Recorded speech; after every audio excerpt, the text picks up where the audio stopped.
Done one of these in a while. It's a breakdown video of Bob Kerrey from the 9/11 Commission interviewing New York City Mayor Rudy Giuliani. The date is May 19, 2004. Let's see what they have to say. Mayor, let me, at the beginning, respectfully disagree with two things you said at the start. And it may not be a disagreement. It may just be me seeing the world slightly different than you do. First of all, I don't believe it's an either-or choice of being angry at those who perpetrated this crime and feeling anger towards those with responsibility. And at the same time, I think one of the most remarkable things that you did during this whole period of time was help us channel our own anger, because one of the problems with anger is that it becomes its evil twin in a hurry and becomes hatred. And the thing that I believe unified us on that day, in addition to your words and your leadership, was that of a sudden it was no longer us and others. I mean, it wasn't just Americans who died on the 11th September. Some of the people that you pointed out was New York City strengths. Our immigrant community died on the 11th September, including, I think it's fair to guess, undocumented people as well.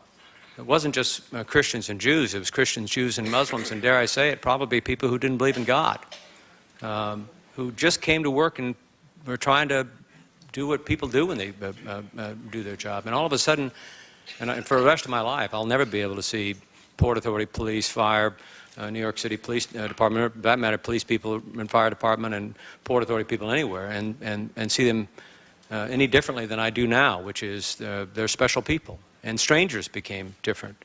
All the obituaries that were in the newspapers and all the funerals that you went to, you personalized people that previously had been strangers. And that's, I think, where the unity came from. We didn't see it as us versus them. We didn't see the other any longer. We saw the humanity. Okay, just a quick, my God, after 9/11, we were a divided country, unified on the false assumption that we were all Americans. Meanwhile, we were beating the crap out of Hindus and Sikhs who aren't even Islamic at gas stations. In fact, I live in New York, and at the time in October of 2001, I believe they actually burnt a Sikh guy alive in Brooklyn,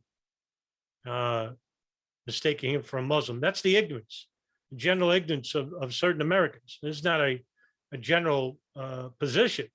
What I'm saying is that there wasn't all this all-around unity that he's talking about.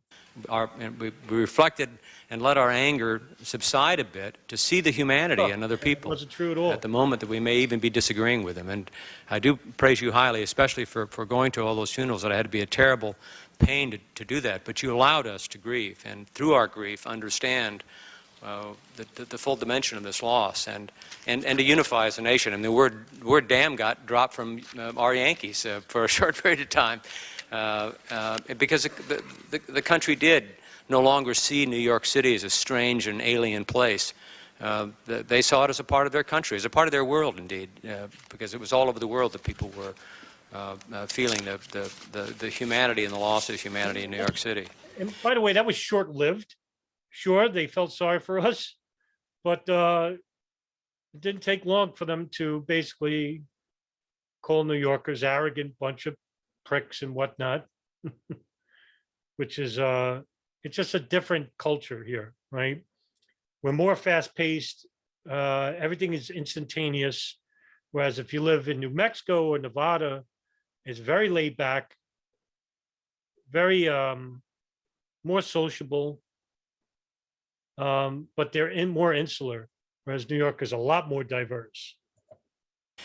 Yesterday, Mayor, we had three of your former commissioners and I before us, and Commissioner Kerrey said that in his testimony, he said the city through OEM had conducted coordinated plans for many types of emergencies, including one simulating biochem attack, mass transit, actual emergencies like blackouts, building collapses, storms, plane crashes, etc. And when I asked the question, was there a scenario analysis done for the possibility that a plane could hit one of these 1,350-foot towers, I got the answer no, and I'm not sure that's correct, but because I like now, had 5 minutes to do it, so I didn't have a chance to follow.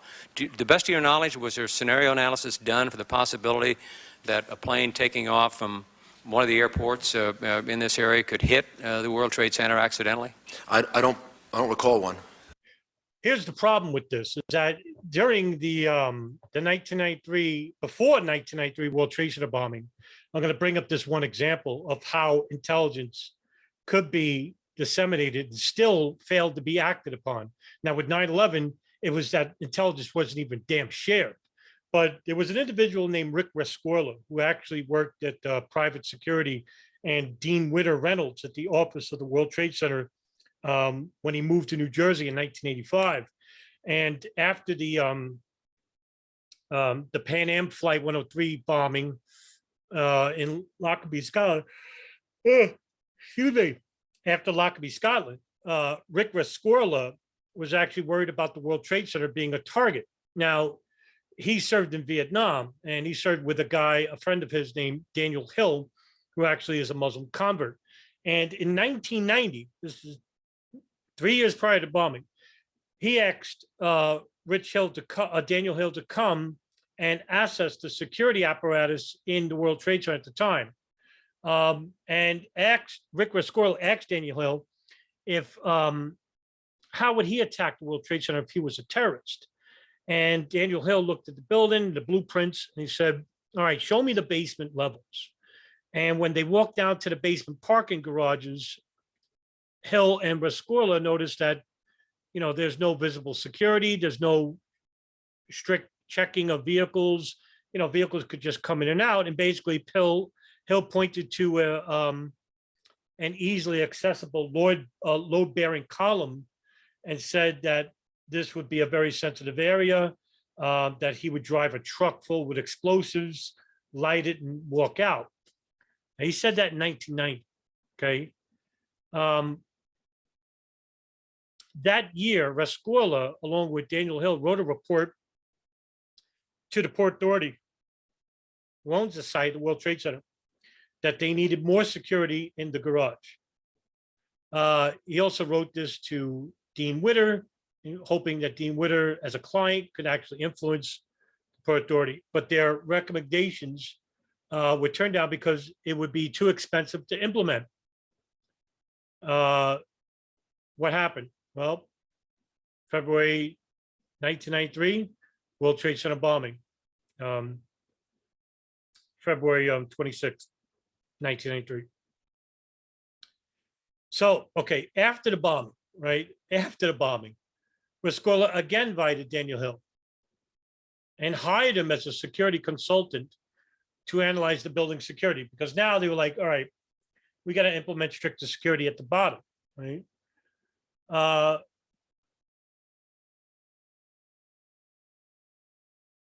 Daniel Hill and Rescorla basically said that because the World Trade Centers didn't collapse, that they would try again. And so what happened was that Daniel Hill said to Rick Rescorla, look for biological and chemical agents to be implemented in the air vents. That was another warning. And then in 1997, Dean Witter actually merged into Morgan Stanley, and they occupied 22 floors of the South Tower. In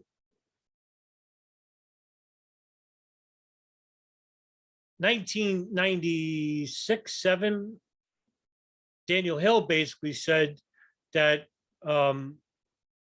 they would try attacking, if they couldn't get chemical biological weapons, that instead of the bottom, now they'll attack from the top. He said either through a helicopter or a plane filled with explosives, or just crashing into the building with fully fueled. So it'd be a bomb, essentially. Rick Rescorla started implementing fire procedures for Morgan Stanley, Dean Witter, Morgan Stanley. And he was the only security consultant to do this for this company. And every month or so, or every 2 months, he would hold these drills, and he would have a bullhorn, and he would just, people didn't want to do it, but they did it anyway. He was actually respected with Squirrel. The FBI during this time basically collected information from the Philippines investigators of a Pachinko plot operation. Now, I've spoken about this many a time. The Pachinko plot operation was conducted by the uncle of the perpetrator of the 1992 World Trade Center bombing, who was Ramzi Youssef. The Pachinko plotter was Ramzi Youssef and Khalid Sheikh Mohammed. Youssef was captured. Khalid Sheikh Mohammed was still free. But the Pachinko plot was to actually put bombs on 12 airliners, have them fly over the Pacific, they'll all explode, with one plane actually intentionally crashing into CIA Langley. But there was another operation, and one of the co-conspirators of the Pachinko plot was Abdul Hakim Murad, who basically said that there was another phase to that operation, and that was to have 10 planes hijacked and crashed all about the United States. And one of those operations was the World Trade Center. The FBI, Philippines investigators, later sent their report and their dossier to the FBI Director Louis Freeh. What'd they do with it? Obviously nothing. And I don't need to remind you that all throughout the spring and summer of 2001, the warnings that bin Laden was attacking inside the United States. Some reports were saying that they were going to hijack planes. The Phoenix Memo of 1999, released in 2001, where Ken Williams, Phoenix agent, FBI, basically warned certain people within the FBI in the country that there was a radical fundamentalist cell operating by Zachariah Subra, who is an affiliate of Al-Qaeda, that they were flying at flight schools, training in flight schools, and they need to be watched. What I'm trying to tell you is these were all warnings that date back years prior, many years. And I'm not even mentioning the NSA wiretap operation, the bin Laden satellite phone and the house in Yemen, or the CIA's human intelligence survey monitoring of the house in Yemen, and a high valued Al-Qaeda meeting in Malaysia in 2000. That's separate. All of these are warnings, and they were all ignored. And that's exactly what I'm trying to tell you here, is that Rudy Giuliani is putting on this face saying that, we couldn't imagine this. I mean, isn't that exactly what Condoleezza Rice said when she testified 9/11 Commission? Oh, we had no idea that they would use planes as weapons. They knew back in 1996. And it might have been earlier than that, because if you go even further than that, into the 80s, the Abu Nidal organization, well, there was a report that Abu Nidal was actually meeting with Osama bin Laden on how to conduct terrorist operations. But I don't want to go off course here. That would be done. I recall a number of field exercises and tabletop exercises. There was one done involving an actual field exercise involving a plane crash, in which state and local and different county organizations had to respond to it to see if we could work together with Nassau County, the Port Authority. There was one done involving a sarin gas attack right near the World Trade Center that involved the Port Authority, and there were many done involving building attacks, building fires, building collapses. But I don't recall one involving an aerial strike on a building. Among the sort of eureka moments for me where I discovered... Listen, to me, that's amazing that the mayor wouldn't know this, right? He may not know it. I mean, the information may not have been passed to him, may not even be aware to him. But it lends incredulity, for me anyway, to know that this information was out there since the Pachinko operation. I mean, they gave that information to the FBI. Hey, we got radical fundamentalists that want to use airplanes as weapons. 1996, ladies and gentlemen, 5 years prior to 9/11. And I can't go watch the video I have regarding Rodolfo Mendoza and the Pachinko plot. and type that into the search engine of my YouTube page. And you can see Rodolfo Mendoza basically saying, I gave that information to the FBI. They didn't do anything with it. What did they do with it? Did they sit on it? Did they not take it seriously? Like they did with 1993? After they arrested those people, and especially after the co-conspirators of the Landmark plot, El Sayed Noser, Sadiq Ali, Omar Abdel Rahman, and then all throughout the 90s, you have bin Laden basically saying that he's going to attack the United States to try and free the Egyptian radical cleric Omar Abdel Rahman. And one such instance, by the way, in the mid-1990s, was that he actually, I forgot the Egyptian radical's name, he actually said to him, he goes, I want you to fly a plane into the presidential palace of the Egyptian president, Hosni Mubarak. So, I mean, it was not like this is a new revelation that planes were going to be used as weapons. In 1994, Air France 89 is where an Islamic group in the Algerian Islamic group, hijacked the plane, Air France 89, and told them, and it was like 3 or 4 guys, and basically told the passengers that, they wanted to fly to France and meet their demands, but that wasn't the real intention. The real intention was to fly the plane into the Eiffel Tower. That's what they were going to do. I mean, that intelligence was there too. So it's not a new revelation that the planes were going to be used as weapons. They knew back as early as the 1990s. Something on this commission was listening to flight attendant Betty Ong on American Airlines Flight 11, when she was talking to the ground. People on the ground, American Airlines and federal officials, were surprised that the plane had been hijacked. In fact, argued with us, are you sure it isn't air rage?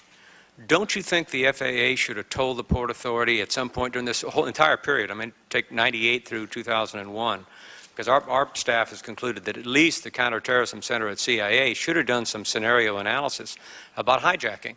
Since it was mentioned. What a question by Bob Kerrey. This is great, right? Because now he's getting to the heart of the matter. Why wasn't this information shared with the FAA or Immigration Naturalization Services to do stricter security measures with people coming from terrorist countries that were labeled terrorist countries like Afghanistan, right? Or Pakistan? They didn't, okay? They had a Visa Express program for Saudi Arabia. But regarding the CIA, hey, now we're talking, right? They had information about these terrorist operators that wanted to use planes as weapons. Did they share that information with the FBI? No, of course not. No, the information sharing basically is notorious between agencies, especially within the CIA, the FBI, and the NSA, as well as the DIA. Some of the things that we had picked up. No specific plan was detected, but don't you think that the FAA or somebody at the federal level should have engaged in some scenario analysis about the possibility of a hijacking and begin to think about that as a possible threat against the United States? I imagine in hindsight it would have helped, sure. I mean, it would have, but they didn't. I mean, so I don't know how to evaluate how they make decisions, what it is that they decide on. Sure, it would. If somebody had said this is a possibility, then there would have been an exercise done based on. Well, look, it's real simple. If the CIA if the NSA had shared information to the FBI State Department, which then would have been disseminated to domestic agencies like the FAA, like INS, okay, and local and state police, right? Okay. Then they would have took those measures and implemented and spent some money, which they didn't want to do, these agencies. They don't like spending money, right? So they would have spent money on, say, with the FAA, they could have told United, American, JetBlue, Delta Airlines, hey, we need stricter security measures. How about implementing stronger doors to the cockpit? How about implementing that we take away the cockpit keys from the flight attendants and give it to a sheriff's deputy implemented on a plane. Okay. I mean, all stricter security measures, at least with background checks, like the INS should have done. But this information allegedly wasn't shared. Now, according to certain people within the CIA, they shared this information with the FAA, and the FAA didn't implement them. And what now it's a matter of who do you believe, right? So I don't know who to believe, but you know what? The information was there, and it just wasn't acted upon. I blame the CIA because they have a history of not sharing pertinent information with any agency at all. So, but no one thought of it, and we didn't think of it. So we thought of a lot of things. We had plans for anthrax. We had plans for smallpox. We had plans for terrorist bombings. We had plans for dirty bombs, airplane crashes. But in all that thinking that we did, we had never come up with the thought that there would be planes used as missiles attacking buildings. Whether others should have done it, I don't know. I don't know if I can really judge that, Senator. Thank you. yeah, it's a shame because you know what? Giuliani might be telling the truth here. Like the information just wasn't shared with him, even though the CIA and the NSA definitely knew that there was going to, and as well as the FBI with the Pachinko plot, that the planes were going to be used as weapons. I mean, look, the FBI even had like people like Ken Williams, Robert Wright Jr. from Volga Betrayal, a big operation involving Hamas and Hezbollah and other terrorist organizations that were operating inside the United States. None of this was shared. I mean, none of this. I mean, even from agents from Phoenix, Minneapolis, Oklahoma, New York, Chicago. Look, there's a lot of warnings, pre-warnings. And I've interviewed some of these FBI whistleblowers. And Colleen Rowley, for example, Ken Williams, Mark Rossini. These people really did try to share information that probably could have prevented some of 9/11, at the very least. But it wasn't acted upon. See, the thing is, if the information shared, will it be acted upon? Another worrying thing is that what about the information that isn't shared, that could have been acted upon? Nobody's held accountable here. And I think that's what we need, more accountability. I'll see you in the next video.